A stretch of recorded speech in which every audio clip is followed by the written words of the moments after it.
kubwa katika maisha ni kuzingatia malezi tuliyoyapata na kuendelea na maisha ya malezi, na ngazi ambazo tutakwea au tutafikia ni kuendelea kumjua Kristo, kumjifunza Kristo katika nyanja mbalimbali.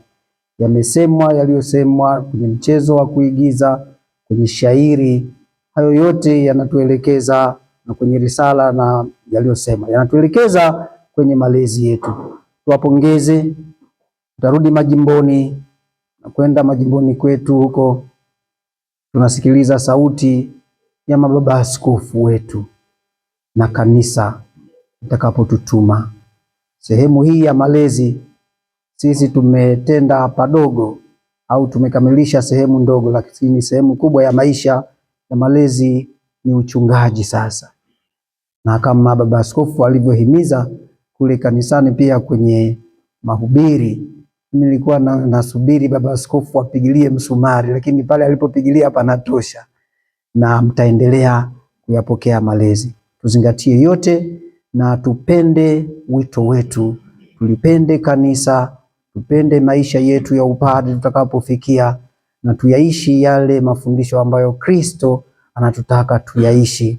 Tumuige Mtakatifu Paulo, yeye kwake kuishi ni Kristo.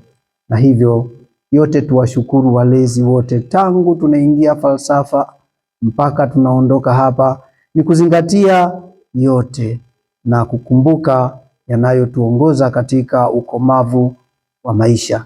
Niwashukuru wote mapadri wenzangu na masista wako kule na wafanyakazi wote wa seminari ya Mtakatifu Paulo kwa kipindi chote mlichokaa hapa. Basi nikumshukuru Mungu. Niwatakie kila jema. Niwashukuru wote tuliopo hapa. Nishukuru kila mmoja ambaye ametolea nguvu zake, akili na uwezo wake kwa ajili ya kufanikisha hadi saa hii. Endelee kumshukuru Mungu na tuliombee kanisa na nchi yetu kwa yale yote ambayo tunapaswa kuyaishi ili Kristo aendelee kutukuzwa. Kwa namna ya pekee basi, asanteni sana. Tumsifu Yesu Kristo.